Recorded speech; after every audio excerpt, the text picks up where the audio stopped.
Did you observe any changes due to COVID?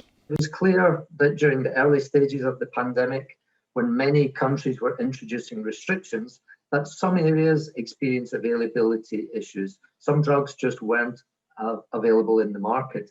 And this led to some price increases in some places and some perceived issues with the quality of drugs. Some users saying that the drugs were not the same quality as they would say. We would normally express this in terms of purity or potency of the drug.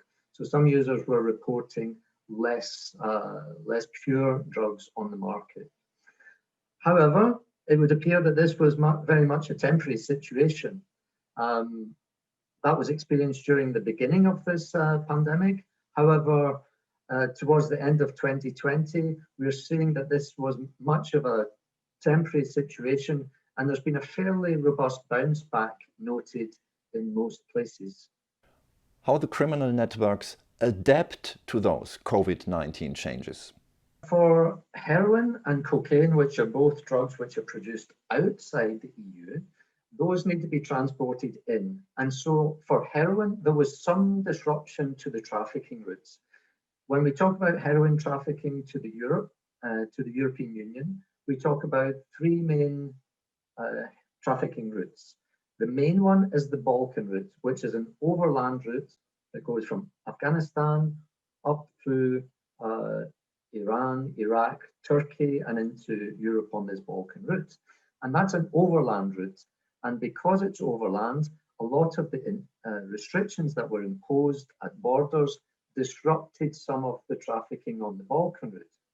For example, when trucks got into Bulgaria, they had to be escorted by police escort, across the country.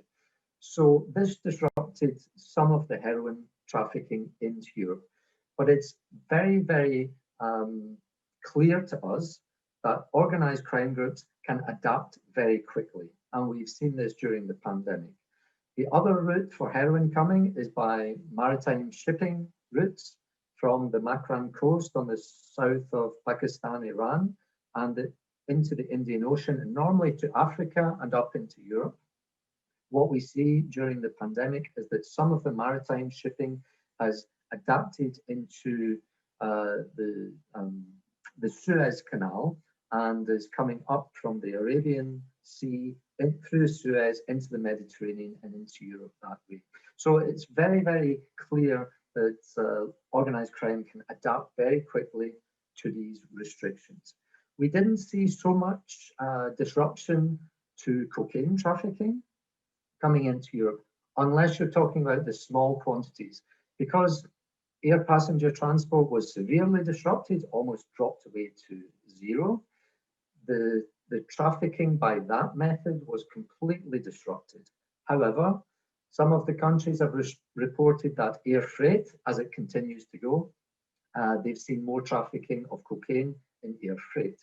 But the big quantities of cocaine coming to Europe are coming in maritime shipping containers. And these containers are normally transporting legitimate goods. And the legitimate goods continue to flow.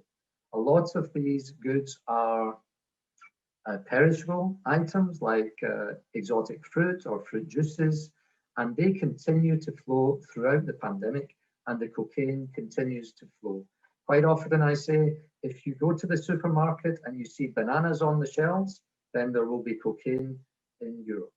Any changes observed regarding the distribution of drugs? During the early stages of the pandemic, when there was a very high security presence on the streets because they were making sure people weren't outside when they shouldn't be, the level of distribution of drugs on the street level went down very, very rapidly. And in a lot of countries, the seizure rate for drugs increased a lot, because if the police saw a car in the street, it's being pulled over to ask, where are you going? Why are you out in the streets? And if there was drugs there, they were going to find them. I mean, the adaptability of local level drug distribution due to the pandemic restrictions has been quite an important. And we assess that some of these methods, such as the use of social media and secure communication apps, or ordering online with postal delivery. We think these are going to persist after we've forgotten about COVID-19, hopefully. Darknet markets, they seem to be a convenient method for some people to access small quantities of herbal cannabis, for example. In effect, these developments had been observed before the COVID-19 pandemic. However, there's been a kind of acceleration factor for people adapting those methods due to the restrictions that have been imposed on people due to the pandemic. So we think that, like we are doing meetings on online platforms now and working from home, we've had to adapt these technologies very quickly, and we've quickly adapted to them. Some of this will persist after the pandemic as well, and we see that some of these alternative methods of sourcing drugs will persist after the pandemic. Regarding those changes observed, will this be still a challenge for 2021? If we're thinking about the new normal, of course, we can't predict the future, but there are some indications that there will be a deep economic recession due to unemployment as we move out of the pandemic.